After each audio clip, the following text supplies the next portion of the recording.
Welcome to InterPartyConflict, the podcast where we answer your questions so you can have the best tabletop gaming experience possible. My name is Gabe. My name is Jeff. And we're going to answer your questions today. But first, Jeff, how are you doing today? Not too bad. How about yourself? Doing pretty good. It's been, an eventful week. I thought I was going to end up working today, but I ended up not. So that's pretty cool. It's always nice to have an extra day off for the weekend. Awesome. Yesterday, my wife woke me up a little early. I was a little annoyed at it, but it was for a good reason. She was at a garage sale, and she found somebody, like, not too far from us, was selling a Centipede arcade cabinet. Oh, nice. It didn't have the computer or the monitor in it, but it had all the controls. All the side art still looked pretty good. It was all there except for the computer and the monitor, which, in theory, I could replace with Sure. ours. So it was $10. $10. Oh, okay. And they delivered it to our house. Nice. So I got it. If that wasn't clear so far. So it's pretty cool. I'm trying to look into what it would take to restore one of those. It might be beyond my ability and or my willingness to put in money. But hey, it was $10. I'll do something with it that's worth $10. Right. Yeah. You could. Yeah. Just restoring the cabinet alone might be fun enough, and maybe be able to do something with it. Yeah. Make it like I was gonna say, make it like a terrarium. You can put actual centipedes in there. That sounds awful, Jeff. Why would you recommend that? And the coin door had a 1993 quarter in it. And I found a nickel somewhere inside the cabinet. Maybe somebody tried to put a nickel in there too. So it's like it only cost us $9.70. Okay. Yeah. So anything going on with you this week? Not much. Just been working on my D&D character for Dave's campaign. Cool. That's exciting. I'm probably not going to be able to make it to the first session, which that's lame. Yeah, but it lines up with some family stuff. So, gotcha. But I don't know, might be able to squeeze in there, and if anything, I'll make sure to be at the next session. Jeff, it sounds like you're not a dedicated D&Der. If you're putting something like family, ahead of the game, I do have a confession. I'm really not into tabletop games. Dang it, Jeff. I was just coming over to play with your dog and drink delicious RC cola. This episode brought to you by. I wish it was brought to you by RC Cola. Oh yeah, that would be so cool. I would talk about them all the time. Didn't we also have AC Cola, Armor Class Cola? Yes, that was the Farmer Jack brand, which Farmer Jack does not exist anymore. That's true. Because it's America's Choice was the store brand. So right. America's Choice Cola or Armor Class Cola. Armor Class Cola. Yeah, 12-pack was $1 plus deposit. No wonder they went out of business. Well, yeah. So yeah, I guess you want to just go ahead and get into the episode? Sure. Oh, well, sorry. I want to say, at the day that this goes out, we're going to be doing our Roll20 game, which is going to be the Mountain Witch. Oh yeah. So I'm very excited about that.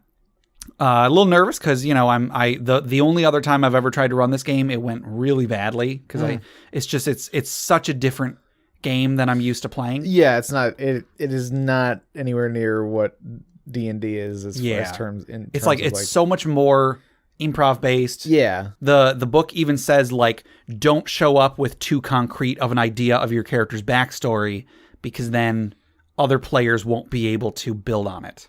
Right, yeah. You know what I mean? Yeah, like you're supposed to build your character as you go, which I kind of like that idea. It's a cool idea. It's just like, well, but then what am I supposed to do before the game? Right. And what do I do if everyone else is just as clueless as I am? And I'm the GM. Right. Oh, no.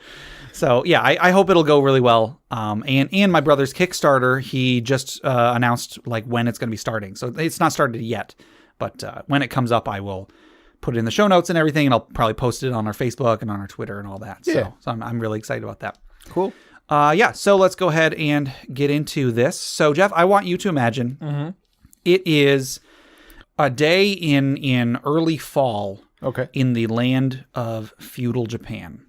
You and a group of other Jeffs it's like 5 Jeffs. Awesome. Are all going up to the mountain. High-fiving each other. To defeat the mountain witch. Gabe Yanma is his name. Yeah, so you're going up to the mountain witch to defeat the mountain witch Gabe Yanma. And you're excited, but then on the way there, spooky stuff starts happening. Oh. You go through the suicide forest of Aokigahara. Okay. Which is a real thing, people. And then you encounter evil spirits and giants and stuff. Ah. And then just when you're almost at the Mountain Witch's castle, because of course Gabe Yanmo would have a castle. Mm-hmm. But you get there, and before you can walk up to the door, the floor crumbles beneath you. You fall and you fall and you fall. All of you except I'll say 2 of you killed each other. By this point, because that's how the game tends to go. Yeah. Jeff gets tired of Jeff's crap every once in a while. And so you fall, you get knocked out, you wake up, and you realize you found a secret chamber. Oh. And you remember hearing tales of an ancient dragon, who I guess a wingless dragon because it's a Japanese styled thing. Yeah. So a dragon used to live in this mountain, mm-hmm. and you realize you might be in that dragon's living space. Because you rub your eyes and you realize you are surrounded by gold and rubies and all sorts of treasure, and you realize that you have stumbled upon the dragon's hoard.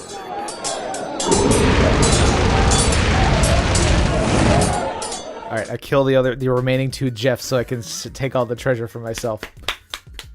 Good job. But here's the question though: are you the original Jeff? I'm the richest Jeff. That's all that matters. There you go. Okay.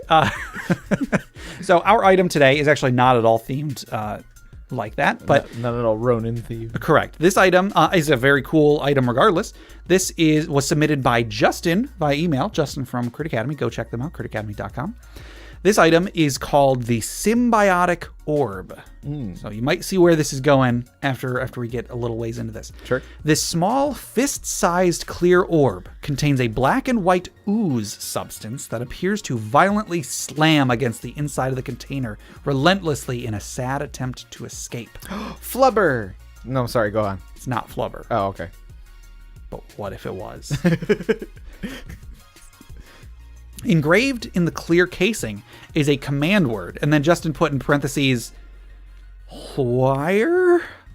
Hoyer? H-L-O-I-R-E. I don't know if any or all of that is a typo. Okay. But sure, let's say the command word is Hoyer. Hoyer. Oh, you just activated it. Oh, God. When you speak the command word, the glass case vanishes, and the black and white ooze bursts free, latching onto you. Ah. The ooze begins spreading over your entire body, taking on a large, muscular black humanoid form with a strange white insignia on your chest and black tendrils flailing from your body in all directions. You gain the following benefits for 1 minute. And then, sorry, just bear with me here. The wording is a little strange, but it'll make sense. Mm-hmm. Our strength score increases by 4, but cannot exceed 20 from this effect. We gain the benefits of rage at its lowest level. The ooze around our body has twisting and whipping tendrils that appear to obey our thoughts. We can use an action to attack with the tendrils, making a melee attack for 2d6 plus strength modifier. If we have extra attack, this replaces one of them. We choose the damage type from piercing, slashing, or bludgeoning as the ooze-like tendrils change shape to our needs. When you activate the item, you gain a new flaw. This symbiote is ravaging your mind and begins to influence your behavior. You must always refer to yourself as we. Mm-hmm. Possibly the royal we? Yeah. I don't know, we'll see. When the effect ends, the ooze is forced back into its magical container. We must exceed a DC 12 wisdom saving throw or roll on the short-term madness table in the DMG. Fist pump. Yes. Gabe's winner. Right here. Favorite chart. Yes. I actually like the short-term madness more than I like the long-term madness. Sure. Because short-term madness is like more severe. Usually it's like something really bad for a short period of time. Yeah. Anyway. This item has no limits on how many times you can use it per day, but each time it is freed, its strength of will increases and the DC for the save increases by 3. Nice. This is a sentient, cursed item. Feel free to give it stats and a personality. I hope that wasn't a message to me, but I'm putting that out to anybody who wants to use this. You go ahead and give it stats and a personality. Right. So yeah, as you can tell, this item is based off of, we all Flubber. know... Captain America, Jeff. Oh, I'm sorry. That shield he's always using with the black and white insignia on it. Right. Takes over his mind and makes him love America or something. Sorry. You're right. Yeah, so this is based on Venom, of course, from Marvel Universe. Venom, and, you mean the stuff that... that Bane injects? Yeah, the stuff that Bane uses? Yeah, that's exactly what I mean. Yeah, so... Yeah, so I really like Venom. I won't really, we're not going to bog this down too much with Marvel Universe talk, but I think Venom's really cool. I think I'm excited about the movie that's coming up, The non-Topher Grace. Right. Oh my goodness. Thank goodness. Yeah, so I'm really excited about that. I think Venom is just visually he's really cool. Yeah. Thematically it's pretty cool. Apparently the origins in the comic are pretty goofy. Yeah. But just in general I think it was a neat addition to the Marvel Universe and I really liked the it was video game. I think it was for Super Nintendo and the Sega Genesis, but it was Maximum Carnage with the red cartridge. Yeah, the one with the red cartridge. Yep. Yeah. I remember playing the crap out of that one, and you got to play as Venom in that one. It was a lot of fun. Yeah. So I really like this item. It gives you a huge benefit. You get the benefits of Rage are freaking amazing. Yeah, they're really good. You take half damage from basically all weapons. Bludgeoning, piercing, and slashing damage is all halved. Whether it's from magical swords or not, half damage. It's amazing. And then you get +4 to strength. That's pretty awesome. Yeah. And I'm assuming that is in addition to the benefits of Rage, which are already pretty nasty. Yeah, you're getting your advantage on strength checks and then you get plus 2 to damage because this is first level Rage. Right. Yeah. So yeah. So really cool benefits. I also love when an item is really powerful but has a significant drawback. Right. This thing kind of takes you over, or could take you over, makes you go a little mad, which is pretty cool. Yeah, I love it. This is really cool. I think this is one of the better items that we've gotten submitted in a while. Yeah, I like it. It's fun. Yeah. And it's it sometimes it's bouncy and it dances and I wouldn't necessarily call that dancing, but it bouncy and it dances, and Robin Williams is there, and yep, he made a robot. It's true. He not only did he made a flying sentient robot. Yeah. Who cares about Flubber, dude? He made a flying sentient robot. But he made a flying sentient putty. Like Gak. It's Gak. That's true. It's that's Nickelodeon Gak, but it was alive and could fly. Well, now hang on. It is less Gak and more slime. Sure. It is green and transparent. Gak wasn't transparent, if I'm not mistaken. Oh yeah. There might have been a transparent version of it. Let's be honest, there was probably a package that had both Gak and slime in it. Sure. That you can mix them together or something. Stuck in the carpet and mom get mad at you. So that is the symbiotic orb. Double thumbs up to Justin. Good job. That's a really cool item. If anybody wanted to submit magic items for us to discuss, or questions for the show, or stories for the funeral pyre, how would they get those to us? They could send us an email at interpartyconflict@gmail.com. Yes. Now, before we go on any further, we have a giveaway. Huzzah! So we are giving away a copy of Chapel on the Cliffs from Goblinstone. Yep. Okay, so the winner this week is Stacy. Whoa, winner! Gobble, gobble, gobble! Woo! Congratulations, Stacy. If you don't get this within the next 24 hours, let me know. And I will, we always get a copy of that as well. So let us know about that. And also, if you like it or if you don't like it, let Goblinstone know. Their website is goblinstone.com, as I just checked. So go there and give them a review. Let them know what you thought. And thank you to Goblinstone. Thank you, Stacy, for sending that in. And Jeff, if somebody wanted to enter this drawing, how would they do so? They could just send us an email at interpartyconflict@gmail.com. Wait, you say interpartyconflict@gmail.com? Interpartyconflict@gmail.com. What would they put in the subject line? Chapel on the Cliffs. And that's at interpartyconflict@gmail.com. Interpartyconflict@gmail.com. Awesome. So if you would like to support the show, you can go to patreon.com/interpartyconflict. We've got some cool rewards on there. We've got a $1 tier, $5 tier, $10 tier. Our $10 tier, we're about to do our monthly Roll20 game. So I don't know, if you happen to listen to this early enough on the day it releases, sure, you get that. And you want to join, go for it. Otherwise, you'll be able to catch us next time. Yeah, and if that is the case, if you are interested in that exact scenario, just send us an email so we know ahead of time to invite you in. Yes, so. yeah, especially with this one, because with this game, I'd have to get you in on the rules and stuff, and yeah, right. So yeah. $10 tier is that. I write a monthly fantasy fiction every month. By the time this episode goes out, I don't think I'll be 100% done, but I'm close to being done with this month's fantasy fiction. And that any patron can read that $1 and up.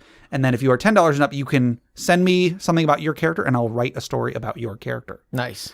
And then $5, we release bonus episodes every month. Mm-hmm. And then also I do every couple of weeks, I do a little update telling you guys what's going on in my life. The last couple have been pretty depressing. I apologize. Oh, no. But, I also talk about what sort of media I'm consuming, what shows I'm watching, podcasts I'm listening to, and so on. Cool. Yeah. So, and then outtakes for $1 and up. Yeah. So a lot of good outtakes. I just put the outtakes from our episode that Chris was on, and those were a lot of fun. I was having a lot of fun just listening to the outtakes from that because there were a lot of outtakes from that episode. Sure. Anyway, yeah. So patreon.com/InterPartyConflict. Check us out. You'll help out the show and you'll get some cool stuff in return. And check out the other podcasts on the Crit Nation Fellowship. I mentioned critacademy.com. It's a great podcast there. Justin, Ian, and Brandon. And then also D&D Character Lab. Mm-hmm. It's dndcharacterlab.blogspot.com.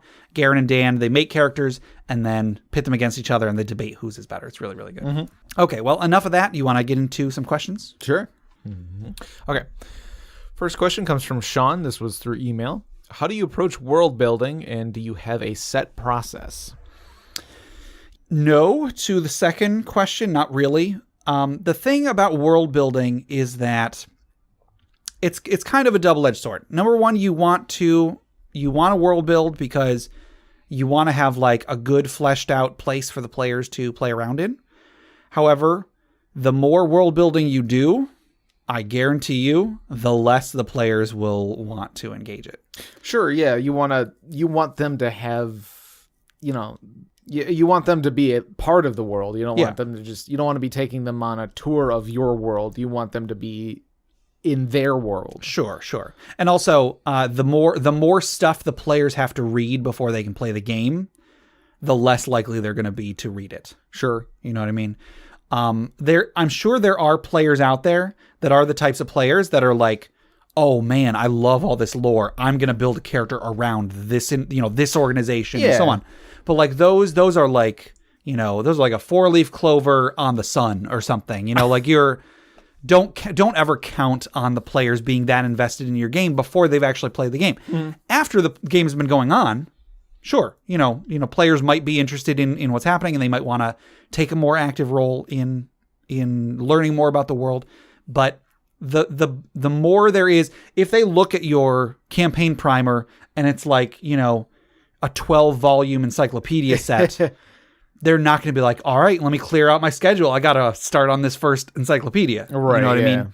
So, especially in D&D, but also in writing, a lot of writers say, don't world build, because the more time you spend world building, the less time you're spending writing.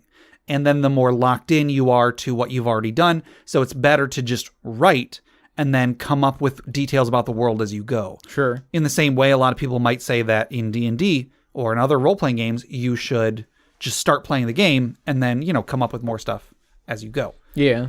Yeah. There's certain things you want to plan ahead of time. Sure. There's more broad, sort of vague ideas of the world you definitely want to have in mind, just so you're not just grasping at thin air. Mm-hmm. But yeah, world building is a lot of fun, but it's a lot of work, and then the more detailed it is, the harder it is to get away from those specific details. And if the players want to go off and do something, you're giving them I feel like world building too much gives them less agency and gives them less freedom. And definitely. It can kind of it can make them less interested in playing the game. And it's like, well, it's if I wanted to learn about this world, I would have read those 12 volumes. Right. And plus, you don't want to reveal it all up front anyway. Definitely, yeah. Like you want to leave some things to surprise, and you might even surprise yourself, by where the players go, and you go like, you know what, I haven't really thought about that specific part of the world. Sure, let's see where this goes. Yeah. One thing I wanted to bring up about this is this is something I came across a while back, and then I think Justin from Crit Academy, I think when he was on the show, mentioned it, and he had I think he had sent me the file for it. Oh yeah, then I know what you're gonna say. It's a thing called Dawn of Worlds. It's by a group called Legends, I think. Yeah, I think Crit Academy even did an episode where they basically just played a game of that. Oh sure, okay. I have to go and listen to that, because I am like sort of interested in this, and like they're like it's pretty short. It's like it's only like a few pages of rules. Yeah.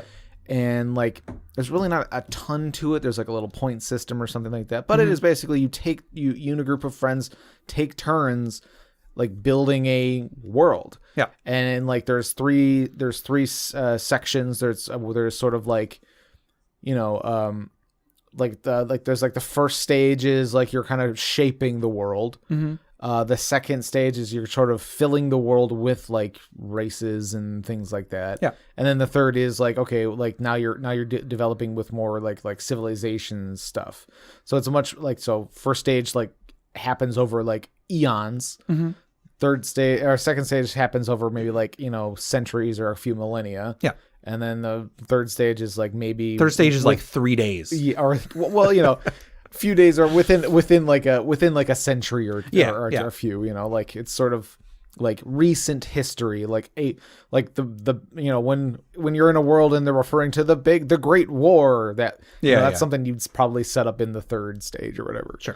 And I thought that's a pretty neat thing, and like depending on how loosey goosey you want to get with your tabletop gaming, you could potentially like play this and then play a D&D campaign or something based in that world. And then you can always, you take like pre-written adventures or adventures you've written yourself or whatever, and just kind of like you can stick them in there, but you kind of have like a framework to work with. Yeah. I even thought of doing something like this where we can have like a big whiteboard or something in the game room, and so we can like refer to real places, like that. Part of what I want to do with a campaign that I want to put together is have basically a world map that the players will interact with, and like I also want to do like it's going to be based in like an archipelago, so like like a Caribbean island sort of situation, where I want it to be a big like open ocean map, and then like as they travel there's like random encounters involve islands, so it's like they come across an island. Do you guys want to investigate it or keep moving on, that sort of thing? That's pretty cool. Like you said earlier, like world building is fun. So I did not mean to make it sound like you shouldn't ever do it. Like if you want to do it, go for it. Just don't put a whole bunch of time into it and then get upset when players don't aren't interested in it. World building is like it's tricky it's tricky when you're trying to write a story and you world build, and then you do the world building a little bit too much. Sure.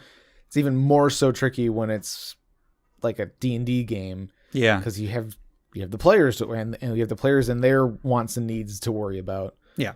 So as far as actually doing it, the best advice I can give is to start small. Sure. Yeah. At the beginning, don't worry about what the whole world is. Yeah. Maybe just have a vague idea of some just world spanning things, but think about, okay, I want the first adventure to take place in this town. And then once you've gotten a vague idea of what that town is like, because we had an episode a while back about, I think when Chris was on, we talked about city building, which is very similar in concept. Start off with like an idea for what the town is. And then after you've gotten a good idea of that town, be like, okay, what's the surrounding area like? Maybe what's the country like? What's the continent like?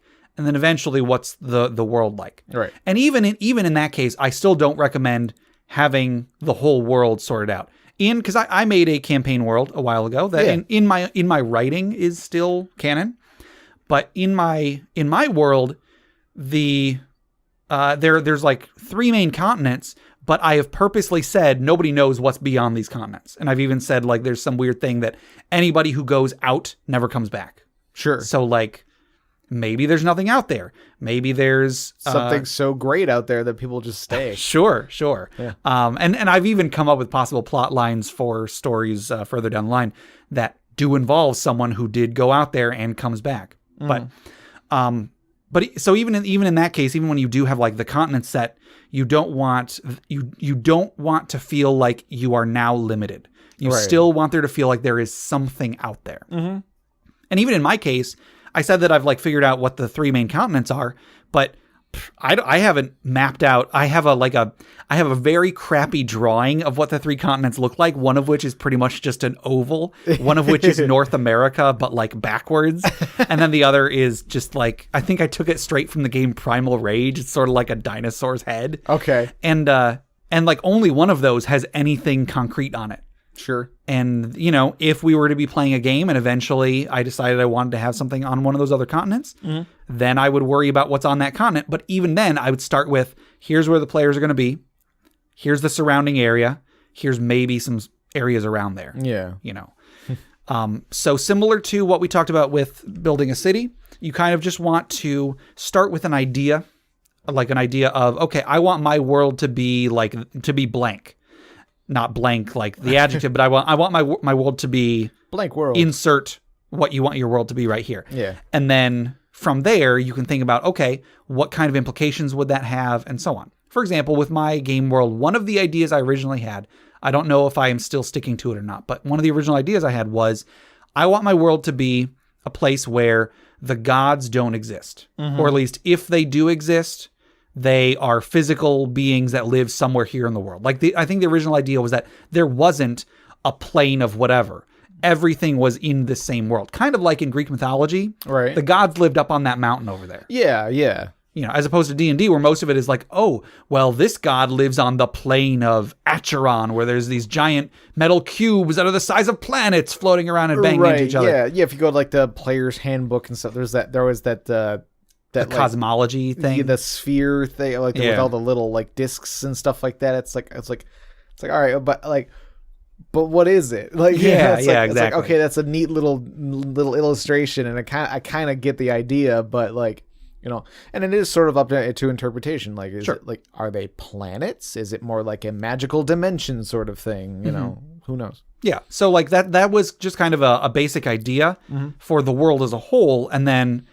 It's evolved a bit since then, and I haven't really incorporated that too much into the parts that I have like actually fleshed out. And then like I had the idea for the city the players were going to start in. I talked about it before. It's like a city that's like split in half by an earthquake. And then I thought about, okay, well then the country they're in is like mostly human based. And then I decided, well, there's some dwarven country up to the north. There's an elven country down to the south. I decided that tieflings originally used to live in the elven country, but then like humans took them over and then gifted the land to the elves. And then now the tieflings are just kind of like stuck living wherever they can. And so then the idea I had for like the area turned into ideas for like what the characters interacting with each other can be like. So one thing led to something that is more story based rather than just being something that is like just world based. So yeah, I haven't really made a ton of worlds, to be honest. Like this is the one that I've fleshed out the most, but most of the time, I just kind of most games that aren't in a set world, I don't even think about anything beyond the current city or beyond the current adventure, really. Sure. Maybe if I do want there to be a big overarching story eventually, I'll work on that a little bit ahead. So like rather than right when the players get to it, I'll do it like the adventure before. But in general, I don't want to do stuff too far in advance because then I can't change it. Yeah. I mentioned the Adventure Zone a lot. The Adventure Zone by the end of the series has a very, very, I would say a very rich mythology and stuff around the world and the planes and so on. And I'm thinking if Griffin, the DM, had all of that set up when they first started, it would have been a very different show. Whereas when he started, I think he had a vague idea of what he wanted, like the MacGuffins to be for the campaign, but he was running a pre-written adventure, which was in the 5th edition starters kit.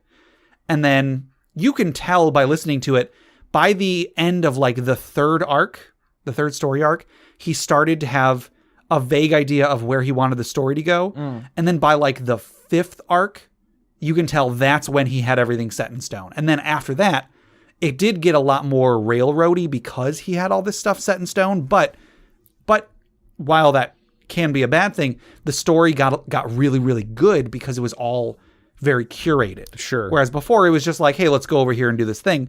Now it's like, I want you guys to go do this specific thing because I have this specific thing that's going to happen because of it. So over preparing can be bad, can also be good. It's not all bad or all good. Yeah. So, do it at your own risk, but if it's something that you're having fun doing, do it. Right. Yeah.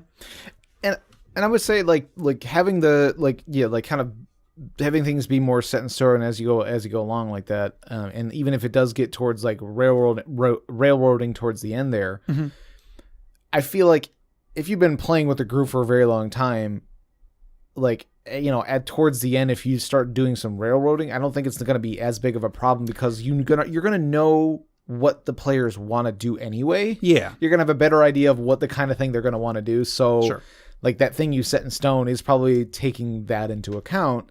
And so, you might be like pushing them along in a specific path, but it's like it's something they're going to more than likely be happy to do. Yeah. Yeah, we've said in the past. Well, I've said in the past, and I've had people disagree with me. I'm not gonna say you're responsible for this too, in case anybody does still want to agree with me, Jeff. But that hot dogs are not a sandwich. I didn't say that hot dogs were not a sandwich. I said they were. Oh, okay. Anyway, that happened on a different podcast. What are you talking about? I don't even know what you're talking about. But I broke the immersion. You broke the immersion, Jeff. Oh no. So our first April Fool's joke, quote unquote joke, right? Not a single person has ever commented on it, either because they didn't get that it was a joke, right, or they got it and it just wasn't funny. It was just a silly little thing in passing. That's all I guess. But this one, I've had several people be like, "Oh, that was a lot of fun. Made me really hungry. That was a lot of fun." Okay. Was there anybody who was angry about it? I don't think so. Okay. Just a couple people were like, "What was that?"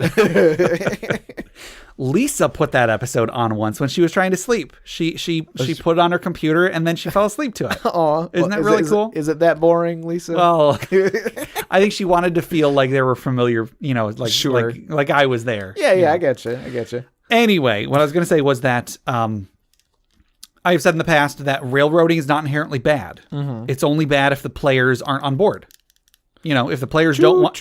Exactly. If the players don't want to make it to the destination, then it's a problem. But if they do, if you are railroading them to somewhere they wanted to go in the first place, it's not a problem. Right, yeah. There are probably people who will say it is still a problem for whatever reason, but people are having fun. That's the point. Exactly. There's no problem there. Yeah. So that is a danger of preparing too much. But Gabe, it misses the point of D&D. You don't understand. I like how there's a point of D&D. Yeah. And that point is not just to have fun. Right. Yeah. So world build at your own risk. If you're enjoying doing it, go ahead and do it, but try to remain flexible, or there will be, unintended consequences. Yeah. There's a lot of tools and stuff you can find online for world building. Reddit.com/r/world building. Yes, is a very good community as far as I've dealt with them. Like I haven't posted anything there myself, but I do go from time to time and look up a few things people have posted.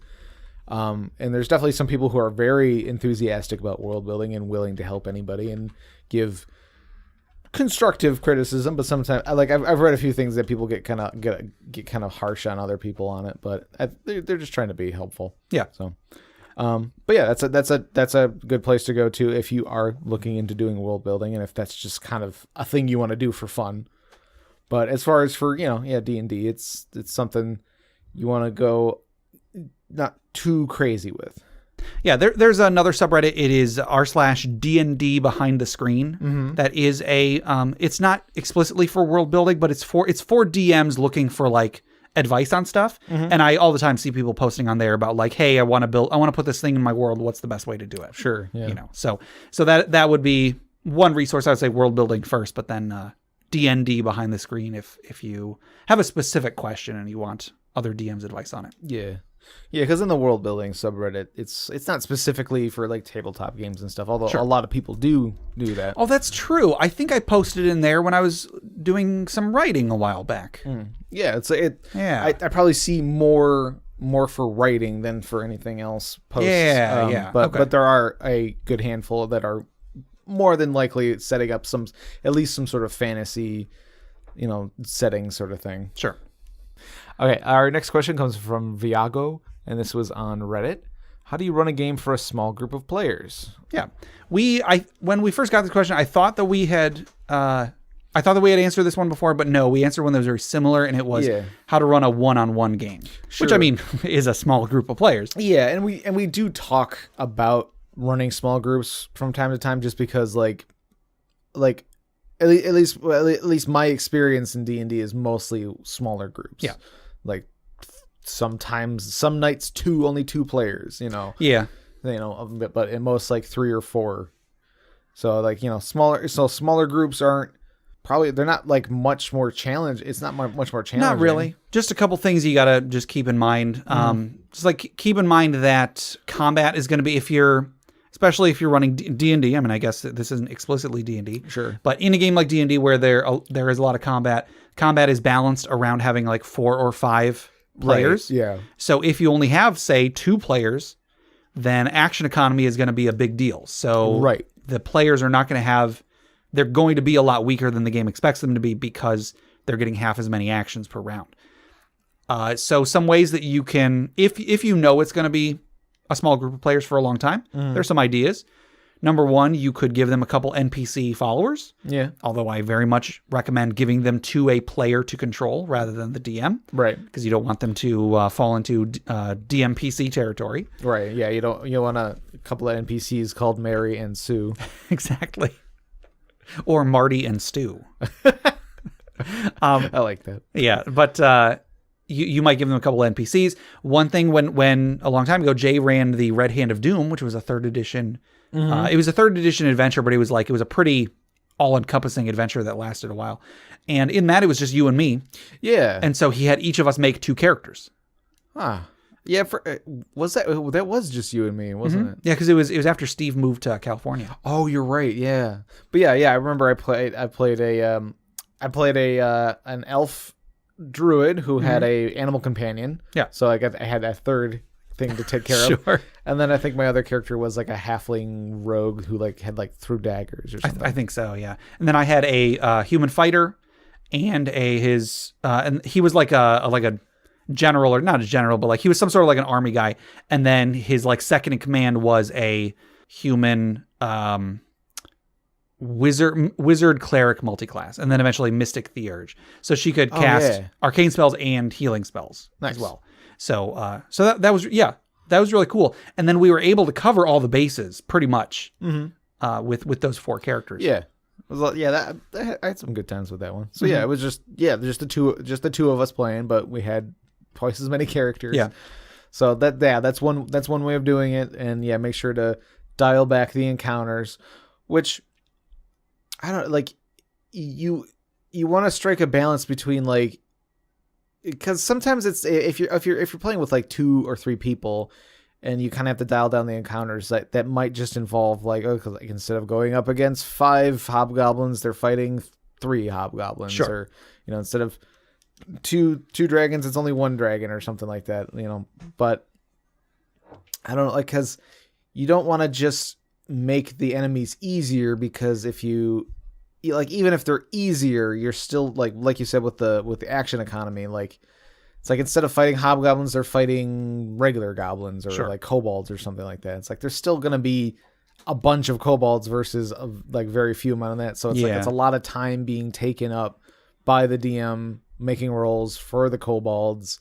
And even if they're not doing a lot of damage, and like even if the action economy isn't like, gonna kill the players, it's still gonna make the combat less fun for the players because it's just like, okay, they gotta wait around for the DM to do all the attacks. And and like, okay, now it's my turn and I make one attack. Okay, sure, and then go. One thing I would recommend, not even just for a small group, but like especially for a small group, is if you do want to have a big encounter, instead of having it be a whole bunch of enemies attacking the players, have it be the enemies attack in waves.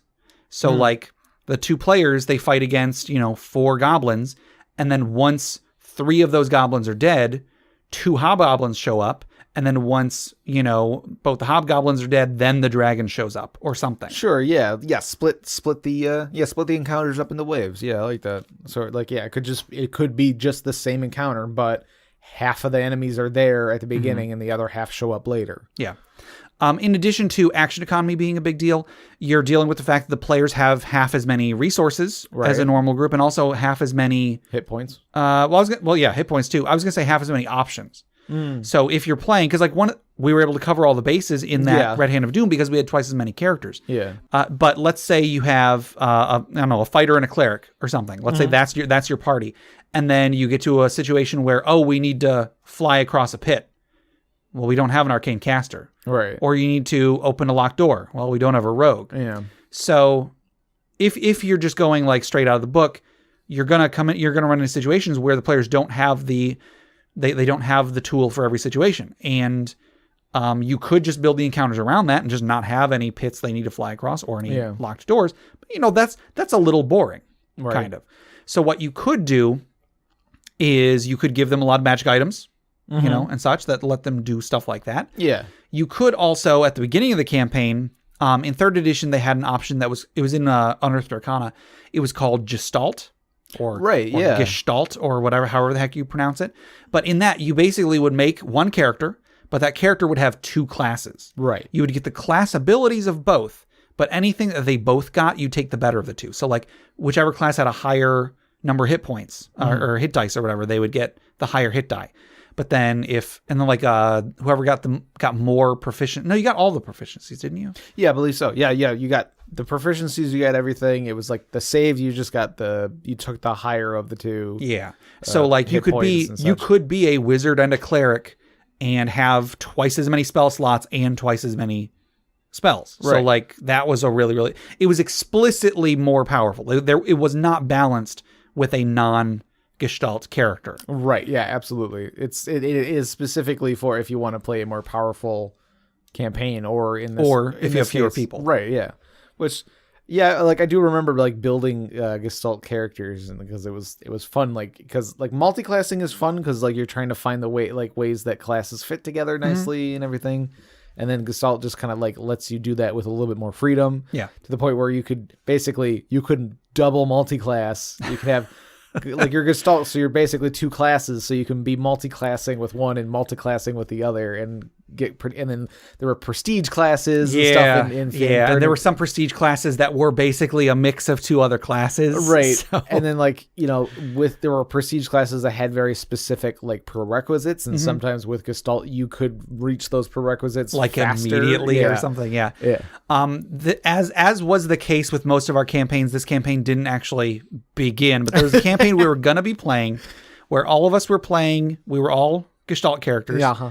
And we were all playing like a race that had a level adjustment. So this was all sorts of power back in 3rd edition. Yeah. And I was going to be playing a chaos gnome. I don't remember what the heck a chaos gnome was. Yeah, I can't remember. But the whole point of my character was that like he could never settle on one thing that he wanted.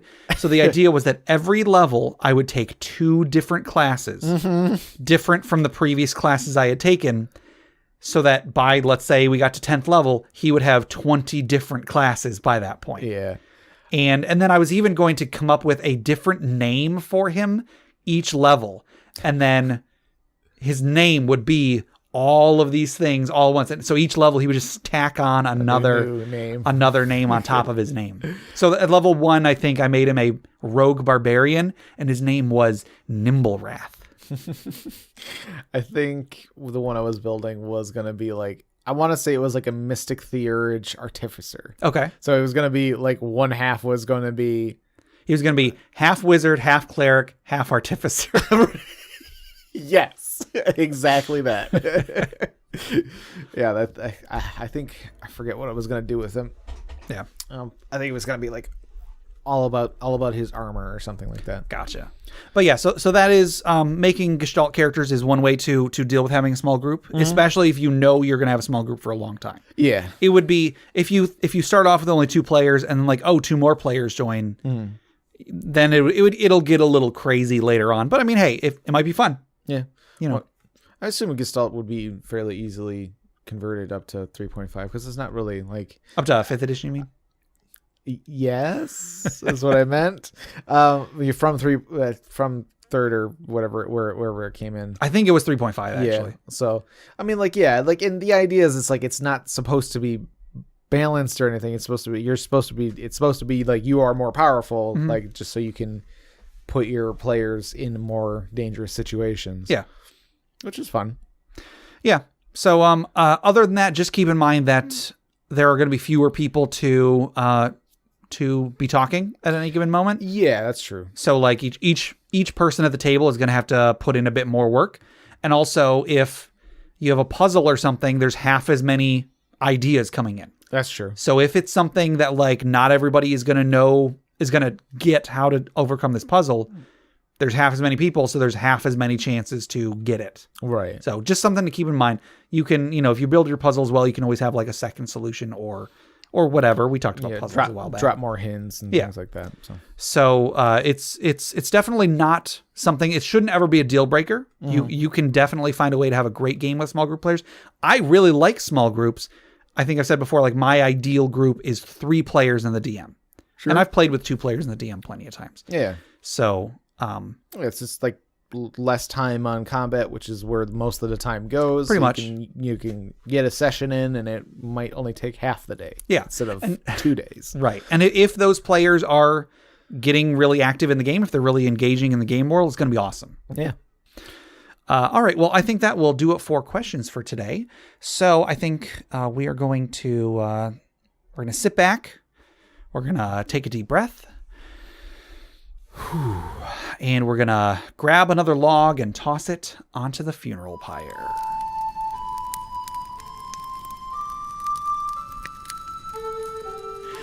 Okay, this story was submitted by Jack via email. And Jack says, Jax the Gnome. So I wonder how he came up with that name. Jax the Gnome stood below the outcropping trying to judge if his insect plague spell had done the trick. The orcs above had been raining death on him and his party for long enough, and Jax was at his wit's end. Looking up, he could not see any movement. He let out a sigh of relief. I think I got him, Jax explained with a smile. I'm not sure about that, answered Torin the Eldritch Knight. I gotta make sure those bastards are dead. They damn near killed us, and there's no way up there I can see. With that, Torin waved his hands and mumbled an arcane passage. An enormous sonic explosion ripped the outcropping. Jackson knew this was a shatter spell and grew worried as the stone above began to crack. No! Screamed Jax as Torin cast the spell for a 3rd time. But it was too late. In an instant, the orc's outcropping as well as the surrounding rock collapsed. Huge stones began falling on the party. Jax screamed in terror as an enormous boulder came right at him. He tried to dodge it, but to no avail. Rolled a 6 on his dex save and was crushed beneath the colossal rock. As silence fell over the battlefield, a faint "idiot" echoed out from under the boulder, followed by silence. Rest in peace, Jax. You were loved. Aw. Yes. And then Jack adds on, so the saying, rocks fall, everyone dies, is true.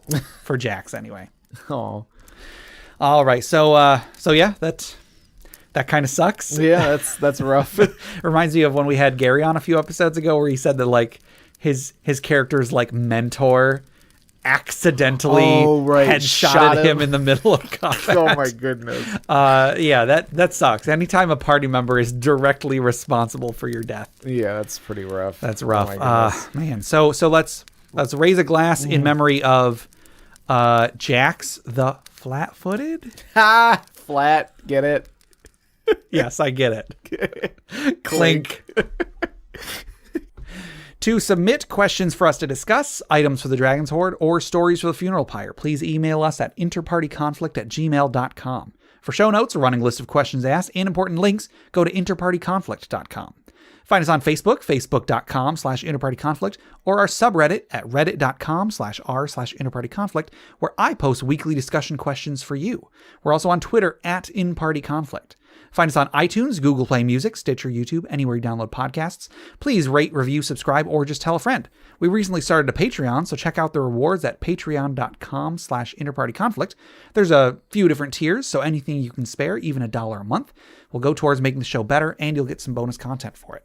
Jeff, tell us about FriendQuest. FriendQuest is our YouTube channel where we play video games. Yes, and if you'd like to submit some of your childhood memories of going to the arcade, either write them to us in an email or record it yourself and send it to me that way. And you can send those to arcadememoriespodcast@gmail.com. Also, head over to bit.ly/interpartyconflict to take a short survey about our show, what you like, what you don't like, etc. And just for taking it, you'll get 2 free printable board games courtesy of Mary and Tom over at hollandspiel.com. And our music is made by Boxcat Games from Nameless the Hacker's RPG. So, Jeff, until next time, watch out for friendly boulders. There you go.